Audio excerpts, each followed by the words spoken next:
ការសូមតែងតោះចិត្តអ្នកឲ្យការសូម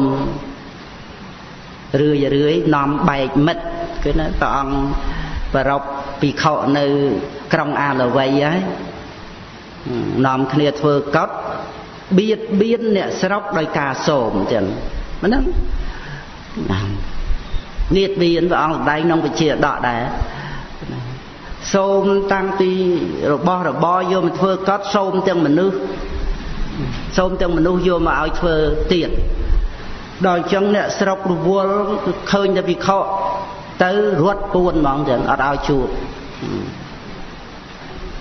មើលពីចម្ងាយទៅឃើញមេគោក្រហមរត់ដែររហូតដល់ព្រះមហាកស្សបៈក៏រត់ក៏កិច្ចព្រះមហាកស្សបៈបិណ្ឌបាតអត់បានចង្ហាន់សួរភិក្ខុទាំងឡាយទៅបានដឹងរឿងទូលព្រះរាមាពុភាទៅបានព្រះអង្គសម្ដែងពីជាដករំលឹកក្នុងកាលនោះព្រះអង្គជាតបោះបងហើយព្រះអនន្តជាតបោះប្អូនទៅនាំគ្នាទៅបួសហ្នឹងឯងហើយមាននេករាជហ្នឹងចេះតែមកគោរពប្រណិប័តតបោះប្អូនហ្នឹងក្នុងរូបកាយជាមនុស្សដល់តែពេលថ្វាយបង្គំលាទៅវិញនិមិត្តទៅជានេកស្រឡាញ់ព្រះតបោះនឹងពេកយកកតុយមកចាប់គាត់ព្រះតបោះនឹងអស់ចិត្តហើយបានទៅហើយព្រះតបោះនឹង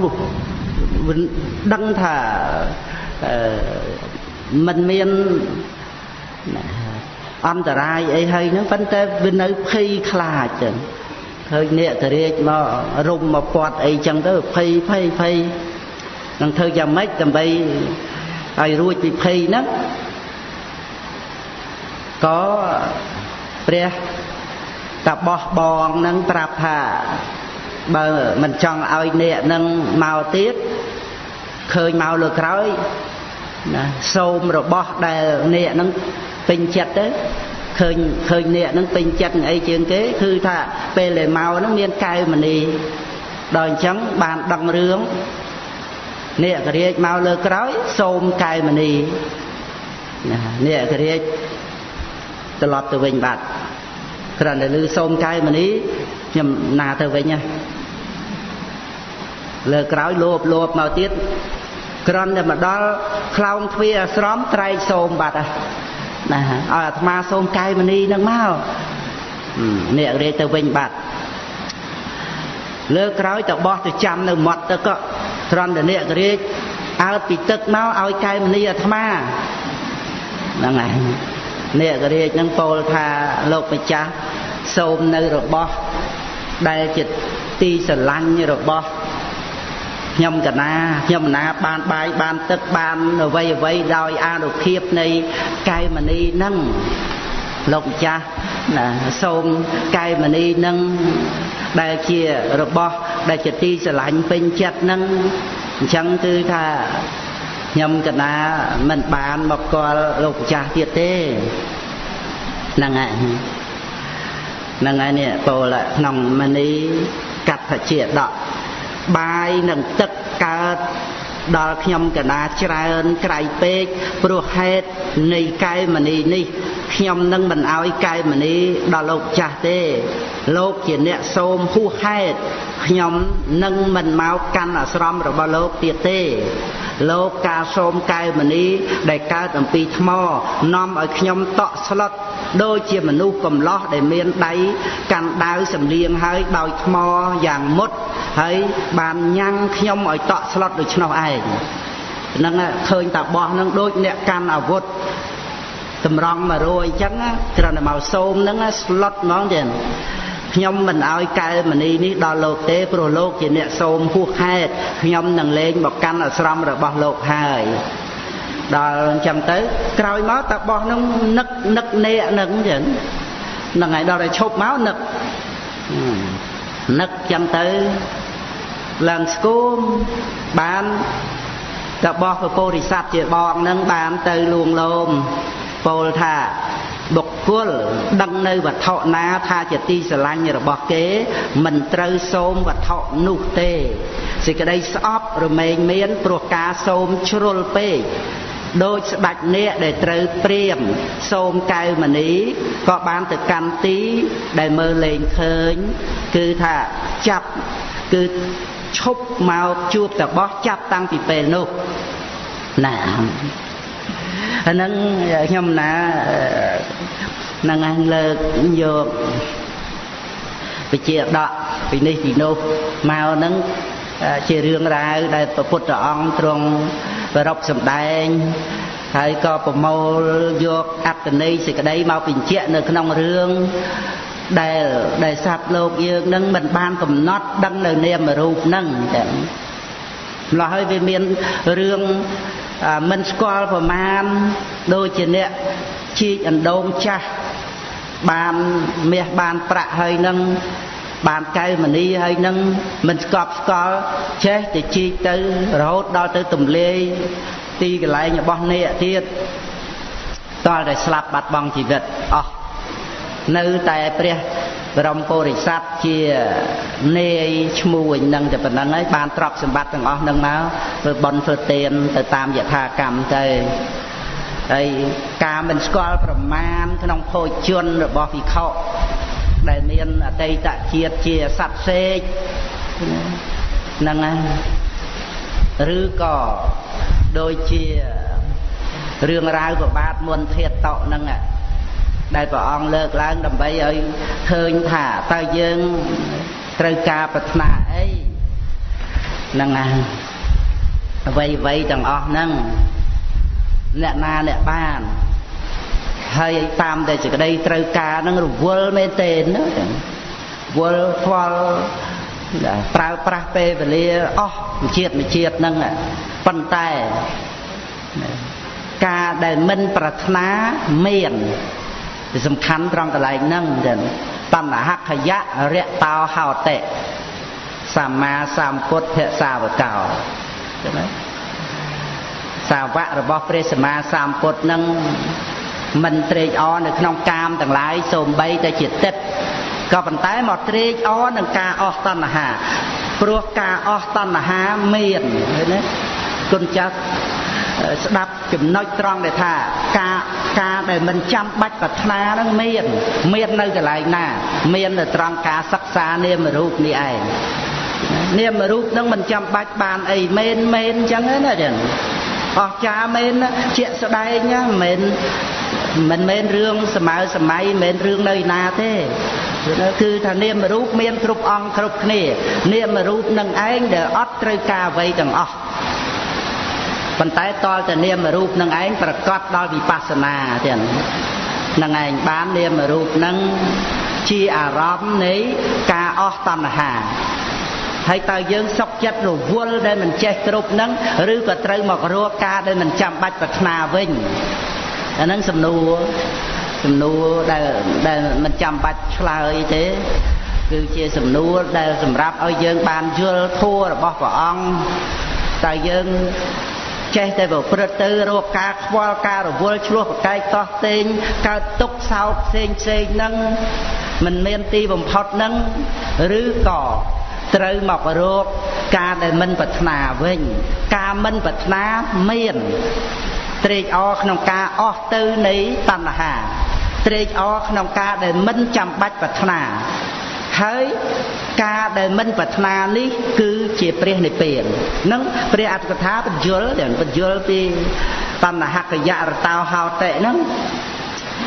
គឺថា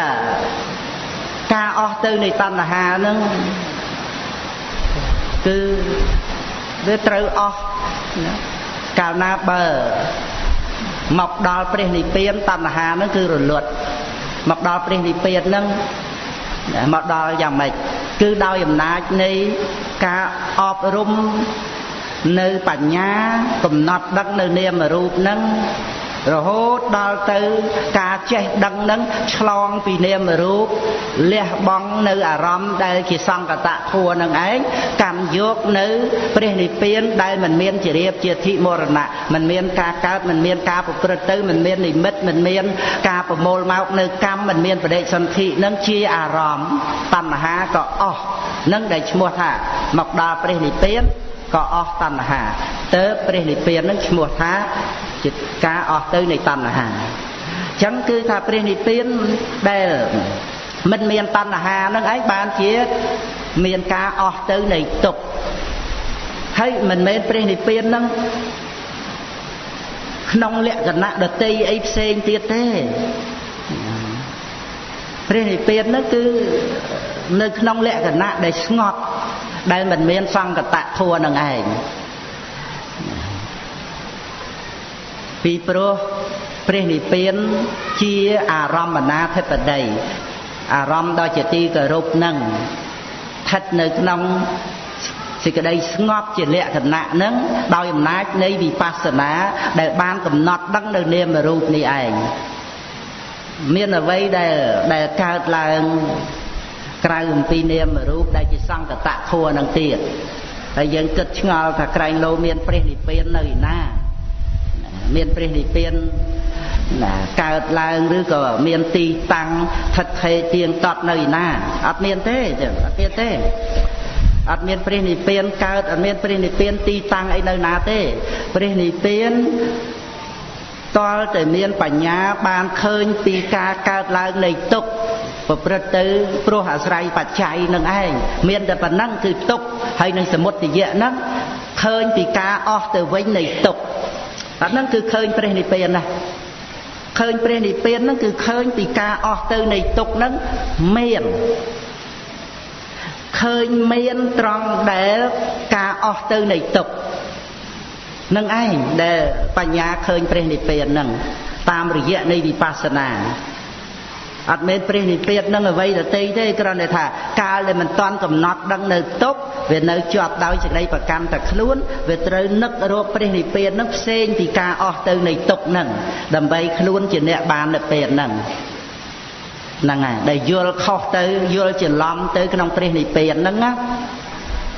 ដោយអំណាចសកាយតិថិហ្នឹងដែលនាំឲ្យមានការយល់ខុសគ្រប់បែបយ៉ាងទាំងអស់យល់ខុសក្នុងអរិយសច្ចធម៌យល់ខុសក្នុងទុក្ខយល់ខុសក្នុងនិព្វានក្នុងនិរោធតែដល់ទៅកំណត់នាមរូបវាត្រូវលះការយល់ខុសហ្នឹងសម្មាទិដ្ឋិចម្រើនឡើងមានស្អីក្រៅទៅពីទុក្ខហ្នឹងហើយបើព្រះនិព្វានមិនមែនជាការអស់ទៅនៃទុក្ខហ្នឹងទេតើជាប្រយោជន៍អីបើព្រះនិព្វានមិនមែនជាការអស់ទៅនៃទុក្ខនឹងទេណាតើព្រះនិព្វាននឹងមានប្រយោជន៍អីហ្នឹងហើយប៉ុន្តែដោយសារយើងសម្គាល់ថាមានយើងជាអ្នកបាននៅព្រះនិព្វានហ្នឹងទោះជាគិតទៅមិនដឹងព្រះនិព្វានហ្នឹងយ៉ាងណាក៏នៅក្នុងគំនិតថាយើងនឹងបានសេចក្តីសុខក្នុងព្រះនិព្វានសម្រាប់ព្រះនិព្វានព្រោះឮតែអស់តណ្ហាអស់កិលេសអស់ទុក្ខអីហ្នឹងវានៅក្នុងសេចក្តីសម្គាល់ថាយើងអ្នកអស់កិលេសអស់តណ្ហាអស់ទុក្ខអ្នកបាននិព្វានហ្នឹងគឺដោយតួទិដ្ឋិហ្នឹងដែលសាងនិព្វានឡើងគឺជានិព្វានទិដ្ឋិទិដ្ឋធម្មនិព្វានវាទវាមានការយល់ខុសសម្គាល់ទៅក្នុងព្រះនិព្វានថាអញ្ចេះថាអញ្ចោះហ្នឹងណាហ្នឹងហើយមកពីវាចាំបាច់ត្រូវឲ្យខ្លួនឯងបាននៅនិព្វានហ្នឹងតែដល់ទៅកំណត់ដឹងនៅទុក្ខសច្ចទៅវាដកសកាយតិដ្ឋិមកវាអត់មាននិព្វានដែលចាំបាច់ត្រូវឲ្យខ្លួនយើងបាននិព្វាននោះទេតែក៏គឺជាការអស់ទៅនៃទុក្ខហ្នឹងឯងណាការអស់ទៅនៃទុក្ខហ្នឹងមានដោយអំណាចនៃអរិយមគ្គនឹងឯងជាហេតុបានជាមានទុក្ខនិរោធនឹងអត់អរិយមគ្គទេមានទុក្ខនិរោធនឹងមកពីណានឹងឯងអញ្ចឹងគឺព្រះនិព្វានដែលជាប្រយោជន៍ជាទីបំផុតនៃព្រះមច្ឆរិយធម៌នោះគឺអរិយមគ្គដែលអប់រំទៅក្នុងសិលសមាធិបញ្ញាពីលោកយៈទៅដល់លោកកតរៈហ្នឹងគឺ មានព្រះនិព្វានជាបរិយោសាននោះគឺដោយអំណាចអរិយមគ្គដែលប្រព្រឹត្តទៅក្នុងការអប់រំសិលសមាធិបញ្ញាឬក៏អប់រំសតិប្បដ្ឋាននឹងឯងដែលអរិយមគ្គនឹងធ្វើឲ្យកិលេសនឹងអស់ទៅដូច្នេះព្រះនិព្វានដែលជាបរមត្ថៈដែលជាប្រយោជន៍នឹងត្រង់ដែលអស់កិលេសនឹងឯងហើយសេចក្តីទុក្ខនឹងក៏វាអស់សមុទយៈវាអស់បច្ច័យការអស់ទៅនៃទុក្ខនឹងឯងជាទុក្ខនិរោធអរិយសច្ចៈព្រះកេវមបតិបានប្រកាសដល់ភិក្ខុសង្ឃទាំងឡាយថាខ្ញុំកណាបានស្ដាប់ផ្ទាល់ពីព្រះដ៏មានពភាព្រះអង្គទ្រង់ប្រកាសសម្ដែងថាបុគ្គលណាឃើញទុក្ខគឺបុគ្គលនោះឃើញសមុទយៈឃើញនិរោធឃើញមគ្គនឹងព្រះកវមបតិប្រកាសសម្ដែងក្នុងសង្យុត្តនិកាយមហាវីរវៈសច្ចៈសង្យុត្តណាហ្នឹងឯងខាងចុងនៃសច្ចៈសង្យុត្តហ្នឹងព្រះកវមបតិនៅក្នុងចំណោមអង្គដែលជាសម្លាញ់របស់ព្រះយោហ្នឹងឯង4អង្គដែលទៅមុន50អង្គហ្នឹងតែ4អង្គហ្នឹងមានមួយអង្គទៅនាមកវមបតិណាហ្នឹងឯងហើយជាព្រះអរហន្តមានឫទ្ធិទៅទប់ទឹកទលេសរភូអត់ឲ្យហូរមកទឹកនឹងឡើងដូចភ្នំយ៉ាងឯងចឹងភ្នំទឹកដោយឫទ្ធិដើម្បីភិក្ខុសាមណេរទាំងឡាយដែលនិមន្តទៅតាមព្រះដែលមានវិភាកក្នុងដែនសាកេតគឺទីសេនាសនៈអត់គ្រប់គ្រាន់ចឹងលោកត្រូវទៅសឹងនៅតាមវាលខ្សាច់មាត់ទន្លេសរភូហ្នឹងស្រាប់ទៅយប់ឡើងទឹកជន់មកសាមណេរលោកស្រែយាយហើយព្រះដែលមានវិភាកត្រាស់ឲ្យព្រះកេវមបតិនឹងឯងទប់ទឹកនឹងកុំឲ្យហូរមកទឹកចំនួនធ្លាក់ពីលើចុះមកហ្នឹងព្រះកេវមបតិទប់ទឹកនឹងបានហើយក៏ល្បីពនាមលោកហ្នឹងឯងក្នុងសម័យកាលហ្នឹងតែមកសម័យយើងសប្តាហ៍ថ្ងៃនេះអត់សូវល្បីទេអញ្ចឹងបានមានអ្នកគូរូបព្រះកវមបតិហ្នឹងបិទប្រភៈហ្នឹងឯងមកអំពីមិនល្បីឈ្មោះដោយព្រះអនន្តព្រះតរិយបុត្រប្រមោគលានព្រះរាហុលព្រះកោណ្ឌញ្ញៈព្រះមហាកស្សបៈអីហ្នឹងណាហ្នឹងហើយប៉ុន្តែសម័យកាលហ្នឹងគឺព្រំណាប្រណំអញ្ជលីថ្វាយបង្គំព្រះកវមបតិណាហើយព្រះរាមានុភាកក៏ទ្រង់សរសើរព្រះកវមបតិហើយព្រះកវមបតិនឹងបានប្រកាសនៅពុទ្ធដីកានឹងក្នុងសច្ចៈសង្យុត្តហ្នឹងបុគ្គលណាឃើញទុក្ខគឺបុគ្គលនឹងឃើញសមុទយៈឃើញនិរោធឃើញមគ្គបុគ្គលណាឃើញសមុទយៈគឺឃើញទុក្ខឃើញនិរោធឃើញមគ្គបុគ្គលណាឃើញនិរោធគឺឃើញទុក្ខឃើញសមុទយៈឃើញមគ្គបុគ្គលណាឃើញមគ្គគឺឃើញទុក្ខឃើញសមុទយៈឃើញនិរោធណានេះគឺព្រះរាមាភិកព្រះអង្គទ្រង់ប្រកាសសម្ដែងខ្ញុំបកណាស្ដាប់ចំពោះពុភៈផ្ទាល់ប្រអស់ពីព្រះអង្គមកបើមិនមានសតិប្បដ្ឋានកំណត់ដឹងនៅនាមរូបជាប្រកដីនឹងទេមិនបានដឹងនៅទុក្ខសច្ចៈទុក្ខញាណnăngហ្នឹងទុក្ខេញាណnăngហ្នឹងគឺអត់មាន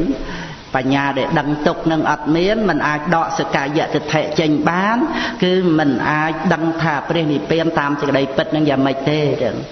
វាជារឿងដែលនៅសម្គាល់ថាមានខ្លួនយើងដដែលហ្នឹងគ្រាន់តែថាដើម្បីព្រះនិព្វានទៅក៏ធ្វើបុណ្យប្រទានសាសិលឬក៏ប្រាថ្នានៅព្រះនិព្វានហ្នឹងទៅនឹងឯងហើយបានជាឧបការៈស្ដាប់ពធសិក្សាពធនឹងឯងចឹង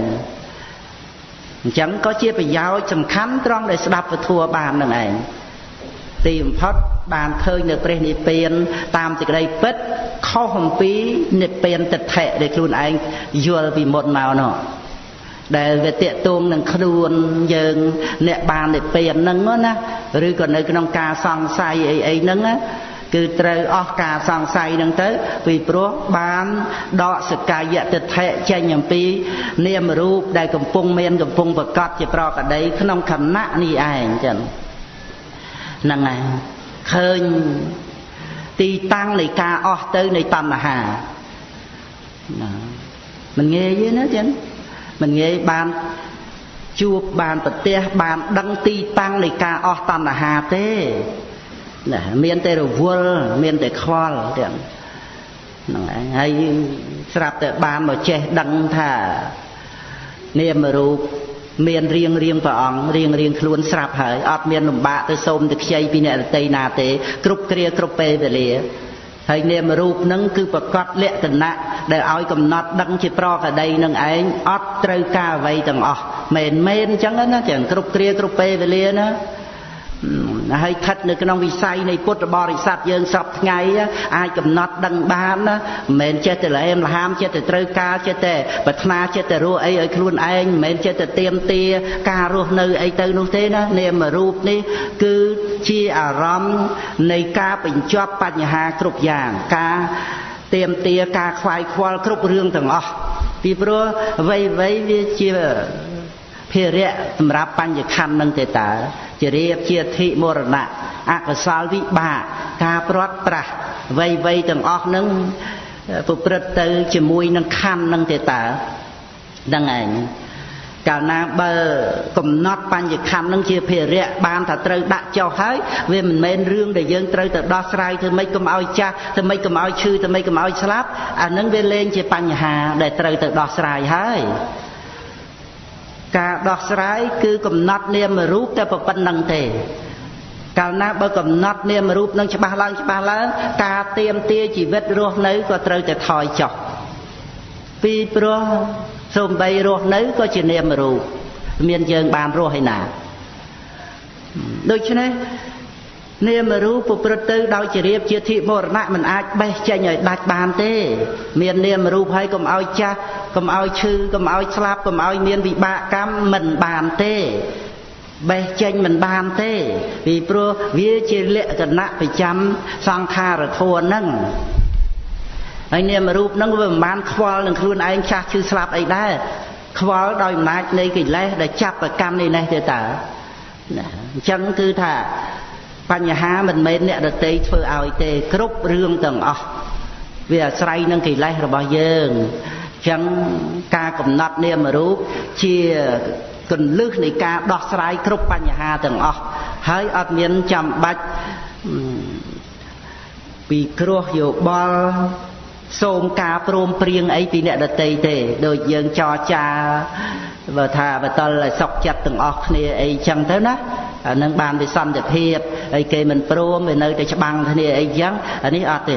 អត់មានចាំបាច់ភាគីទី2ទី3អីទេគឺដោយអំណាចនៃបញ្ញារៀងព្រះអង្គរៀងខ្លួនសន្តិភាពនៅក្នុងចិត្តសន្តាននឹងឯងព្រោះមានភារៈដាក់ចុះមានភារៈដាក់ចុះហើយមិននៅតែមានបញ្ញខណ្ឌទៀតថាដាក់ចុះនៅភារៈហ្នឹងគឺវាកម្ចាត់បងសេចក្តីប្រកាន់ក្នុងបញ្ញខណ្ឌទេតាវាមិនមែនចេះតែស្លាប់ទៅណានៅរស់ក៏នៅទៅការដែលនៅរស់នេះវានៅបញ្ញខណ្ឌដែលជាអារម្មណ៍នៃសេចក្តីស្ងប់នឹងហើយតាអានឹងដែលដាក់ចុះនៅភារៈហ្នឹងគឺការកម្ចាត់បងនៅសេចក្តីប្រកាន់ហ្នឹងនឹងជាឈ្មោះនៃព្រះនិព្វានណាការដាក់ចុះនៅភារៈហ្នឹងណាគឺការកំចាត់បងនៅឆន្ទរាគៈនឹងឯងការកំចាត់បងនៅឆន្ទរាគៈនឹងឯងជាការរលាស់ចោលនៅបញ្ញខណ្ឌការរលាស់ចោលនៅបញ្ញខណ្ឌនឹងឯងដែលឈ្មោះថានិស្សរណដ្ឋោជាអត្តនៃព្រះនិព្វានណាអញ្ចឹងមិនមានព្រះនិព្វានអ្វីដទៃដែលនឹងថាយើងត្រូវឲ្យបានព្រះនិព្វាននឹងទៅនោះទេព្រះនិព្វានអត់មានចាំបាច់ដែលយើងត្រូវបាននៅព្រះនិព្វាននឹងដោយបរមត្ថបើយើងនិយាយជាវោហាអានឹងយើងនិយាយឲ្យស្ដាប់គ្នាទៅនៅត្រង់ការរំលត់កិលេសតណ្ហារំលត់ការខ្វាយខ្វល់នឹងដែលឈ្មោះថាយើងបានដល់នៅព្រះនិព្វាននោះក៏ប៉ុន្តែ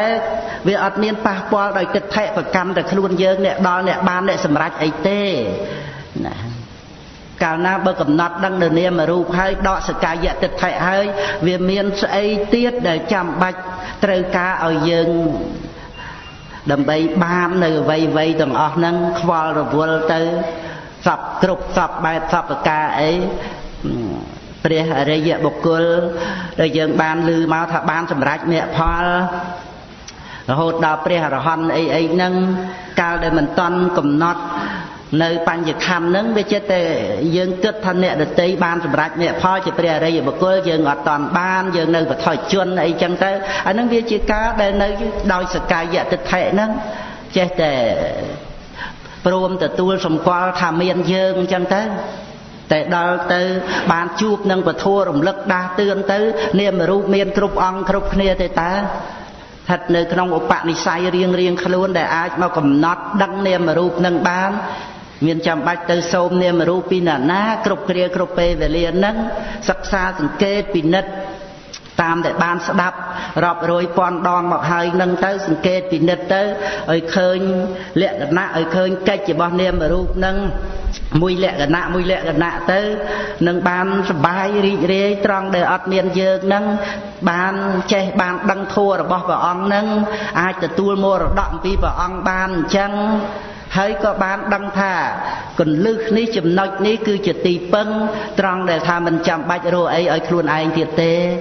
របស់ក្នុងโลกនេះចិត្តនឹងតលេអីទៅតែហ្មងទៅណាមិនទៅដណ្ដើមអីពីអ្នកដតីដែលបានទេណាឃើញសន្តានព្រះអរិយបុគ្គលដែលអត់មច្ឆរិយៈគឺសេចក្តីកំណាញ់ទេអត់មានអ៊ីសាការចំណែនទេណាហើយនឹងឧបកិលេសផ្សេងទៀតនោះមិនមាននៅក្នុងព្រះសោតាបត្តនឹងមកពីអីមកពីកំណត់ដឹកនាមរូបនឹងនាមរូបមានគ្រប់អង្គគ្រប់គ្នានឹងណាវាក្រតែពីបានស្ដាប់ពធនឹងតែប៉ុណ្្នឹងឯងទេដល់ទៅបានស្ដាប់ហើយមានចិត្តទន់ភ្លន់ពធនឹងគួរដល់ការណែនាំបានអញ្ចឹងទៅអប់រំបានឲ្យតែពុទ្ធបរិស័ទយើងបានទទួលយកអត្ថសេចក្តីនៃពធហើយដឹងថាអាចអប់រំបាននឹងគឺថាសេចក្តីព្យាយាមប្រព្រឹត្តទៅរៀងខ្លួនអញ្ចឹងឯងទេហើយអត់មានសច្ចធម៌នឹងមករត់មកកិច្ចមកពួនអីទេចឹងណាឧបនិស្ស័យនៃបញ្ញានឹងបានឃើញពេលណាពេលហ្នឹងការពិតនឹងឯងចឹងសេចក្តីពិតមានស្រាប់ហើយតើមានរឿងអីដែលយើងត្រូវមកអន្ទះអន្ទែងសវាសទិញរੂអីក្នុងโลกបើវាអត់មានយើងផងហ្នឹងមានតែទ្វារវិថីចិត្តដែលដឹងនៅអារម្មណ៍ហ្នឹងហើយមានយើងអ្នករស់នៅអីក្រៅពីវិថីចិត្តតាមទ្វារទាំង6មុនទៅណាមកណាញាតិញោមធ្វើអីសឹងលក់ញាតិញោមសម្រានលក់ភ្ញាក់មកសិតទៅវិថីចិត្តកើតឡើងប៉ុណ្ណឹងហើយទៅវិថីចិត្តនេះវាត្រូវការអីដឹងអារម្មណ៍ហើយវារលត់ទៅសោះហ្នឹងហើយនឹងកំណត់បានទេតើទៅឲ្យតែបានស្ដាប់អញ្ចឹងរឿយរលឹកបានព្រោះធัวពិសោធន៍បានណាមានពិតប្រកបណាធัวពិសោធន៍បានមានមែនឥឡូវហ្នឹងស្ដែងអញ្ចឹងមិនមែនសម័យមិនដឹងធัวហ្នឹងនៅណាធัวក្រន់តែសន្មត់អីទៅណាជាបរមត្តមានពិតជីវិតរាល់ថ្ងៃហ្នឹងធัวទាំងអស់ហ្នឹងជាតើដែលមាននោះហ្នឹងអញ្ចឹងគឺថាពុទ្ធបរិស័ទយើងបានចេះដឹងធម៌របស់ព្រះអង្គនឹងហើយនឹងហើយមរតកដែលត្រូវទទួលគឺសតិប្បដ្ឋានបរិបត្តិបាននឹងឯងចឹងសូមពុទ្ធបរិស័ទទីជ្រាយជ្រះថ្លាណាទៀតណាប៉ុន្តែក្នុងការសិក្សាពធទាំងត្រេកអរក្នុងការមិនប្រាថ្នាវិញណាមិនលំបាកហត់នឿយហើយមិនចេះគ្រប់គ្រាន់មានទុក្ខមានទោសធ្លាក់ចុះកម្មបាយភូមិនរកប្រែតអីទៅដាប់ទៅដួសលហេមលហាមមិនបានចេះស្ដាប់ធัวអីទៅទៀតវែងឆ្ងាយណាស់ឥឡូវមានឱកាសល្អក្នុងពេលវេលាយ៉ាងខ្លីមែនប៉ុន្តែខ្លឹមសារអាចនឹងកំណត់នាមរូបនឹងបានអស់បញ្ហារឿងអាយុវែងអាយុខ្លីអីហ្នឹងណាមួយខណៈដែលមានបញ្ញាឃើញការកើតរលត់នៃនាមរូបប្រសើរជាងរស់នៅអស់រយនៃឆ្នាំដែលអត់មានបញ្ញាឃើញការកើតរលត់នៃនាមរូបវាមិនមែនរឿងយើងទៀមទាពេលវេលាយូរអីទៅទេនឹងឯងគឺជាគុណនៃបញ្ញាដែលប្រព្រឹត្តទៅដោយក្តីជាយាមក្នុងការកំណត់ដឹងខណៈនេះឥឡូវនេះឲ្យតែមិនមែនយើងហើយវាមានយូរនឹងមកធ្វើអីយូរក៏វាមិនមែនយើងដដែលនាមរូបតគ្នាដដែលណាម៉ាឆេជេណូកហេសៈសេបើមិនប្រកាន់ខណ្ឌជាកណ្ដាលនឹងហើយវាមានទៀមទេរយូមកធ្វើអីណាអត់មានទៀមទេរយូអីទេទាំង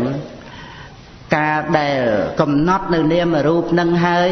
ប្រសិជ្ជៈសេចក្តីប្រកាន់នឹងឯងទៀតនឹងដែលមិនเตรียมទាអ្វីទៀតទាំងអស់ការកំណត់ដឹងនៅនាមរូបនឹងមានប្រយោជន៍មានតម្លៃដល់ក្រៃលែងសមស្របទៅដោយបច្ច័យច្រើនណាស់ទាំងបច្ច័យខាងក្នុងគឺបុណ្យកុសលបនិស្ស័យបារមីយោនិសោមនសិការៈឧបការៈពីខាងក្រៅគឺយើងបានជួបពធัวក្នុងឱកាសពេលវេលាដ៏ក្រជាទីបំផុតនឹងឯងទាំងណាសំណោះណាស់ពេលបានស្ដាប់ធัวហើយនឹងនិយាយរហូតតាំងពីដើមដល់ចប់តាមប៉ុនកន្លែងខ្លះចឹងនឹងឯងចឹងវាមិនមែនថាមិនបានស្ដាប់តែគាត់នោះណាវារំខានសមាធិអ្នកសំដែងអ្នកស្ដាប់អីចឹងទៅទៀតហ្នឹងឯងហើយមិនមែនរំខានតែពេលហ្នឹងអ្នកស្ដាប់20 30អ្នក100អ្នកហ្នឹងវារំខានណាមកក្នុងខ្សែអត្តធัวអីចឹងទៅទៀតអាហ្នឹងសំណោះណាហើយមិនដឹងគេថាទីពឹងអីទេនិយាយនឹងនិយាយណាស់យប់ទៅថ្ងៃពេលណាក៏និយាយបានដែរពេលសំដែងធัวនិយាយដែរហ្នឹងឯងវាដូចជាថាមួយម៉ាត់គាត់នោះវាថ្លៃណាប៉ុណ្ណាប៉ុណ្ណីអីទៅប៉ុន្តែតាមពិតដោយសារវាអត់ដឹងណាវាគ្រោះថ្នាក់ត្រឹមតែអត់ដឹងនឹងឯងទៅណាហ្នឹងឯងមិនដឹងជាត្រូវថាម៉េចទៀត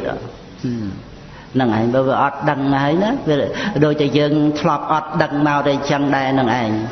បានជាមិនតាន់មានសិលហ្នឹងបានជាឥឡូវហ្នឹងនៅតែខឹងហ្នឹងណាសិតតែនៅក្នុងរឿងអត់ដឹងហ្នឹងឯងទៅក៏ប៉ុន្តែការដែលយើងបានដឹងផ្ដើមដោយការកំណត់នាមរូបហ្នឹងនឹងឯងទោះជានៅលោភៈក៏កំណត់លោភៈបានទោះជានៅទោសៈក៏កំណត់ទោសៈបានលោភៈទោសៈហ្នឹងក៏មិនចម្រើនទៅខ្លាំងក្លាដោយសារថាសតិប្បដ្ឋាននឹងឯងជាគ្រឿងរារាំងនៅអកុសលទាំងអស់ហ្នឹងដោយអំណាចកិច្ចរបស់សតិប្បដ្ឋានហ្នឹងតែប៉ុណ្្នឹងទេហើយសតិប្បដ្ឋានហ្នឹងគឺមានកិច្ចមាននទីរលឹកដឹងការពិតក៏ប៉ុន្តែដោយសារការដឹងនឹងឯងបានជាហាមឃាត់អកុសលផ្សេងអាហ្នឹងបើដូចជាថាកិច្ចនទីដែលយើងកាន់កបិតចិត្តបន្លែចិត្តផ្លែឈើអីហ្នឹងប៉ុន្តែវាត្រូវសឹកដងជាធម្មតាតែការដែលចាប់ហ្នឹងមិនមែនបំណងឲ្យសឹកដងអីណាចាប់ដើម្បីធ្វើកិច្ចការងារយ៉ាងណាមិញកិច្ចរបស់សតិបញ្ញាហ្នឹងគឺរលឹកដឹងការពិតហើយនឹងកំណត់ការពិតក៏ប៉ុន្តែជាមួយគ្នានឹងការរលឹកដឹងជាមួយនឹងគ្នាកំណត់ហ្នឹងវាត្រូវសឹកអាសវៈកិលេសការដែលនឹងត្រូវលះបង់នៅតណ្ហាហ្នឹងមានដោយសារកិច្ចរបស់សតិបញ្ញាតែកិច្ចរបស់សតិបញ្ញាហ្នឹងមិនមែនជាចេតនាដែលព្រឹត្តទៅដើម្បីលះបង់អកុសលយ៉ាងនេះយ៉ាងនោះហើយធ្វើយ៉ាងនេះយ៉ាងនោះគឺអត់ទេណាមិនមែនដូចជាចេតនាកុសលដែលព្រឹត្តទៅក្នុងទានក្នុងសិលក្នុងសមថៈទេអានឹងគឺថាវាឈោមមុខជាមួយគ្នានឹងអកុសលទាំងអស់ហ្នឹងក៏ប៉ុន្តែក្រន់តែជាការលះស្លឹកលះមេឃឬក៏គ្របសង្កត់តែប៉ុណ្ណឹងតែដល់ទៅកិច្ចបទដ្ឋានវិបស្សនាគឺជាកិច្ចរលឹកដឹងសច្ចធម៌ជាការពិតដល់ទៅដឹងការពិតនេះមានរឿងអីដែលនឹងត្រូវថាមិនចាំបាច់ដឹងបើការពិតនឹងឯងមានជាសច្ចធម៌ក្នុងលោកហើយព្រះអង្គទ្រង់ត្រាស់ដឹងឃើញថាដឹងការពិត